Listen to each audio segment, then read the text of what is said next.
Hey everybody, Eric here. I am the owner of the Night House in Hopkinsville, Kentucky. So, been wanting to do a new updated walkthrough of the house. It is it's raining, cold, rainy Sunday morning. So we're gonna get in the house and get out of this rain. But I'm standing outside, big white columns on the side of the house. So this is actually the side of the house. The front of the house is the smaller porch, which was the original porch on the house. We have rehabbed the handrail, actually added a handrail to the stairs, rehabbed the handrail up top. So that's the original porch to the house. The house is a split level. It is interesting because it is actually 6 levels. So the windows that you see down here at the bottom of the ground level, that's actually the basement. That second story there, that is actually the parlor. And then we have the side portico here. That was built, we believe, by the Knights when they built that new porch up front. We actually have the contract from the contractor for that new porch. Well, I say new porch, but the front porch to be built that way. Once again, you can kind of see, you can see 5 of the 6 levels here. The first level, so this is the basement window right here. There's a level below that, that is the root cellar. And then you have the parlor there. This window is the ground level. So it goes basement, ground level, parlor, which is actually the 4th level. And then where the air conditioner is up there is actually the guest suite, the 5th level. And then up top there, that top window is the attic window. So we got the double set of doors here. This door is what we call the death door. And people have been really interested in that because it's not something that you hear. It's not something that I heard at really seen any location. I've investigated lots of historic locations. So because of the way the house is built, this door would have actually been used to carry the bodies into the house for the wake, and they would have the wakes in the dining room. And so the spirituals, during the spiritualist movement, this door would have been used as a death door. And there's 2 beliefs with the death door. One is that the living are not allowed to enter nor exit the door. It is only for the dead to leave the house. And the other belief is that the living could not enter or exit, could not enter the door, but they had to exit the door so the dead couldn't follow them. So that is the death door, and it goes into the dining room, which you'll see here in just a minute. We're going to go in the house here. So this is the foyer.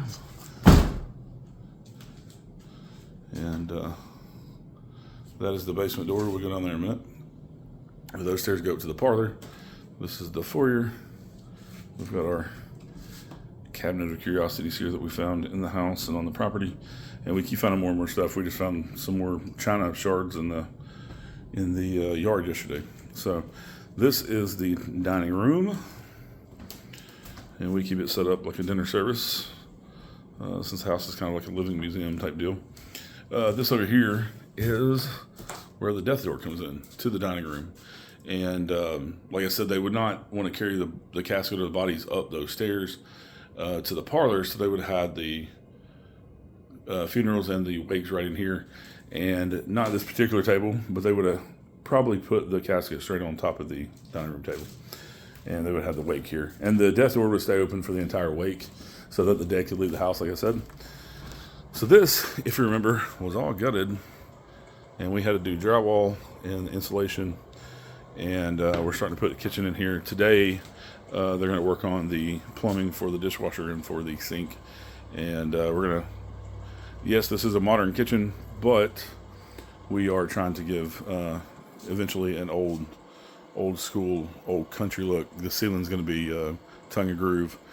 And we're going to have what looks like stamped metal background there. Through there is a laundry room, and then that goes into what used to be the summer kitchen, which is my office now, where I hang out with teams around the house. And it's messy back there, so we're not going to go back there. But the summer kitchen would have originally been a separate building, and the house has been added onto and things many, many times over from it being a residence for 200-something years. And so they built that wing to connect the summer kitchen to the house. This is one of the modern bathrooms. Fully functional. We have 3 fully functioning bathrooms. Back in the summer kitchen, there is a fully functional bathroom that was built onto that room as well. That door goes into the bedroom, which we're fixing to go in there. this is one of the bedrooms we have set up in the house as well. We think this may have been a library at one time. We have these big unique, they're not unique to the house. They're unique to the house, but they don't see these very often. But there's 5 of these, and they're basically like French door windows. So you can open them up and walk right out. There used to be a deck out there, and we actually found the foundation stones that have been worked. There are 5 of them straight across where the deck would have set on top of that. And that was probably also where in the summertime when it was hot, they would actually sleep out there on that deck. But you could actually walk out these windows onto the deck. So this is what we call the master bedroom. This bed belonged to the Rogers family and was actually left in the attic. And we believe it was belonged to the Rogers family. It was left in the attic. Got to do a new canopy on it. But this is what we call the master bedroom. This mantle right here is believed to be original to the house when it was built between 1815 and 1820. And that mantle, being fancy as it is, would have been in the parlor upstairs. When the Knights moved in and they built the front porch and they built the side portico with the big columns, they turned the house into Greek Revival.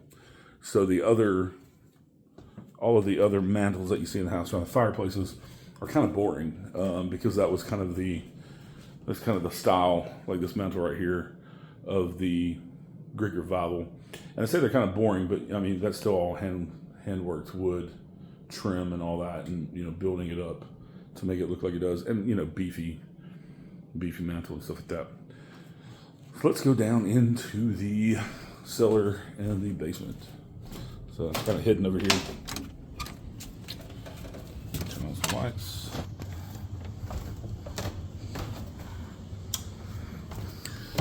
So down here in the basement, this is where they would have cooked at in the wintertime on that big hearth right there. The hearth in the summer kitchen is way smaller because they wouldn't want to heat up that building, but they would have had to cook all the same. And the point of a summer kitchen versus cooking down here in the winter is that, for one, they wouldn't cook down here in the summer because they don't want to heat up the house. And also, you have droughts, you have fires, wildfires and things like that in the winter. I mean, in the summertime when it's dry. So if the summer kitchen burned down, it was less a threat to loss of life, and it wouldn't burn the house down. And it was easier to rebuild the summer kitchen than it would have been to rebuild the whole house here. And also, if the house caught fire and people were sleeping, of course, people could have died. The summer kitchen, nobody stayed out there, so if it caught fire, burned down, probably nobody would get hurt. So we have not worked a whole lot down here in the basement. Still a lot of stuff down here. This is a pool table from the 1930s. It was brought here by the Rogers family. It came from a little town called Golden Pond that was actually flooded to make land between the lakes. And it was actually came out of the tavern that was in the town of Golden Pond. So we're going to rehab it. It's solid slate on top there, and old sturdy from the 1930s pool table. We have another room back here. Looks like I got some flooding in the basement, but mitigating that as much as we can. So we got another room back here. This probably would have been where the enslaved people of the house lived and stayed, the house servants. And that is the original coal door. It still does work. We have it screwed shut for safety reasons. And that also would have been a servant entrance for the enslaved people to come in and out of the house because the summer kitchen is just right out back there. Down here is the cellar. And of course today we have like the modern, water heater and furnace down here. But this would have been a root cellar. And it actually would have been dirt walls. It's actually pretty big. It actually would have looked like this. The previous owner had to do some foundation work. So he put in the Bricko block that you see now and shortened up the foundation. These are original pillar columns for the house made out of brick. That is the coal chute from the early 1900s, late 1800s. It actually comes out under the sidewalk. There is a manhole cover up there, like you see over a sewer that's metal. And right here, this is actually the original wood decking for the side portico where the big giant columns are, the 2-story columns are. So they poured concrete over top of that, and then you have side porch. So we're under the side porch right now. But you can see the work that they've done and building up these concrete walls the previous owner had done to help with the foundation. Up here you can still see stacked stone foundation, and we have a tunnel over here. That's kind of cool. That goes all the way across the house, and it actually comes out underneath the, I'll climb under here, this tunnel actually comes out down there underneath what is the new kitchen and laundry room. And you can see the dirt walls, and that's how this would have originally been. There are rumors of tunnels going out of the house down here. One is said to come out across the road.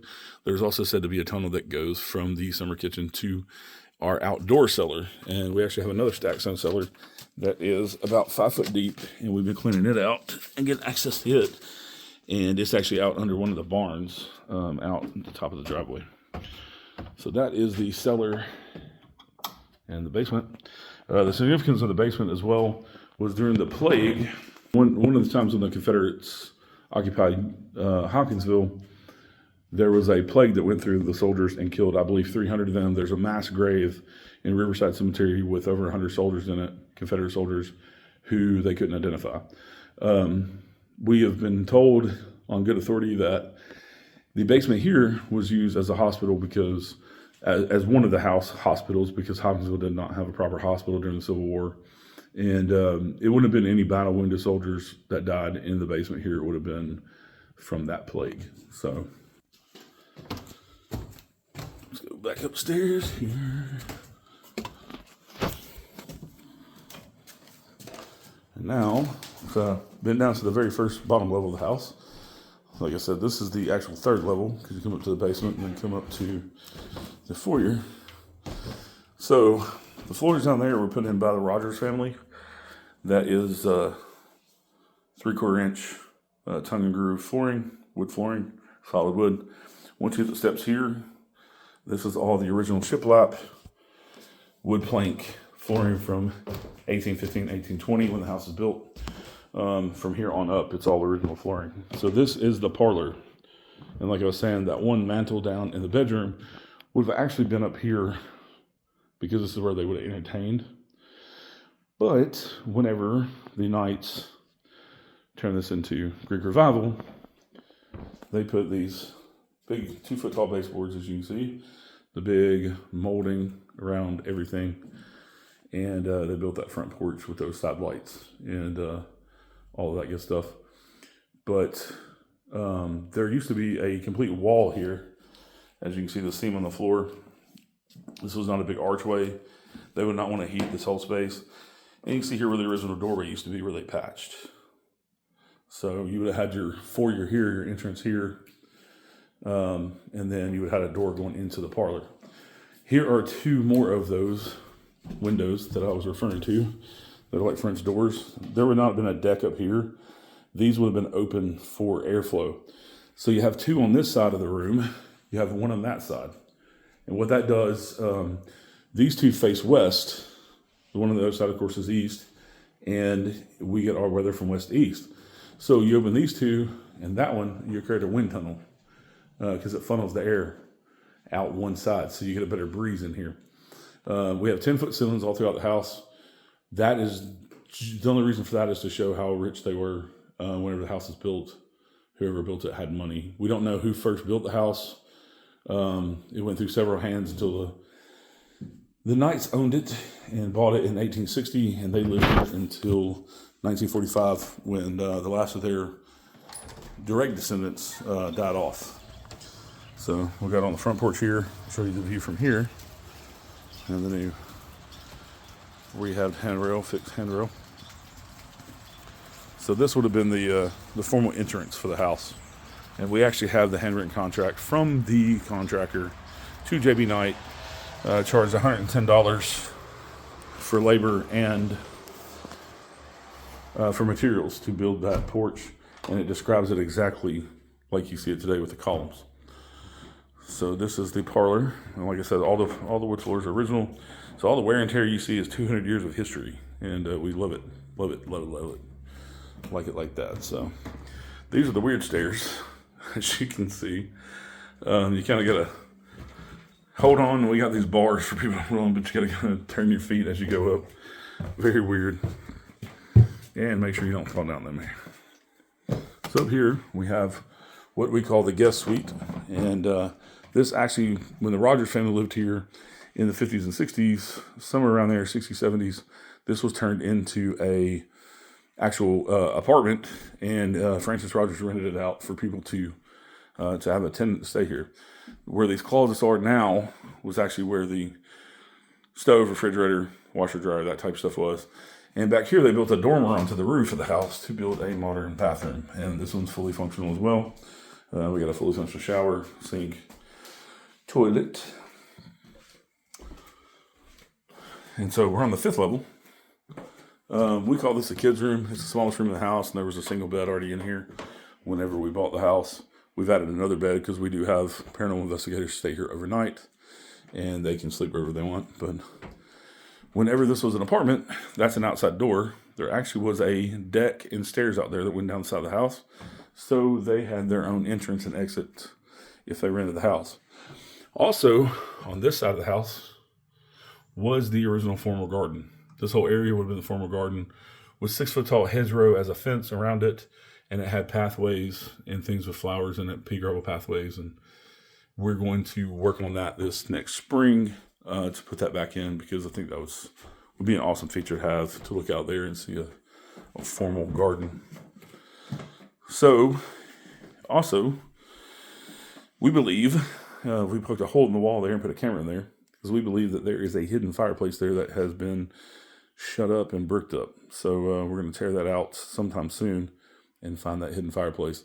The reason that we believe there was a hidden fireplace to begin with, because that chimney is the biggest one in the house, and it has a double flue, but there's only one fireplace that we can find that it serves with one of the flues, and that's in the foyer down there on the ground level.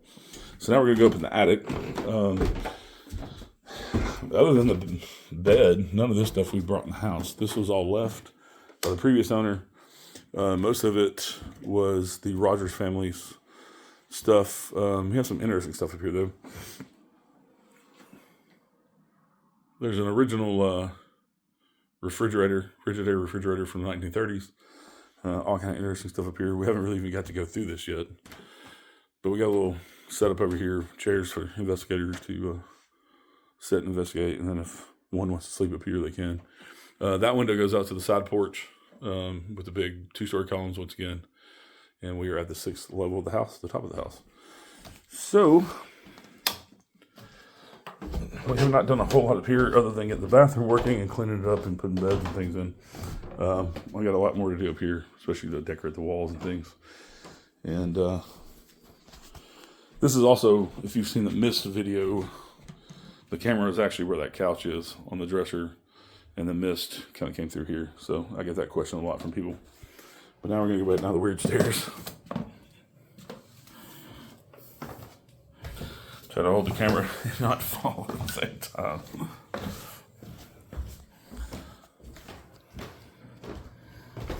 I'm starting to do a history wall here. A different history of the house we can check out. And share more of the history with everybody. Yeah, that's the updated tour. We've worked a lot on the outside of the house. I wish it wasn't rainy. I would take you out there and show you, but it's kind of rainy and cold. So, yeah, a lot of work in 7 months of living in the house. So come see us at the Night House. We'll be having some public events here soon. We're working on that with the city government to be able to do things like that and do a lot more stuff with the house. Not just the paranormal stuff, but with the history stuff, because there's so much history here as well. So stay on the lookout with that on the website and on the Facebook page. And hopefully we'll see you soon. Also, if you're interested in doing paranormal, we have several packages, whether you're a novice or an experienced investigator or have a team. We have different packages for everybody, so we'd love to see you come stay in the house, investigate, enjoy the history, enjoy the house. But thanks for tuning in. See you soon.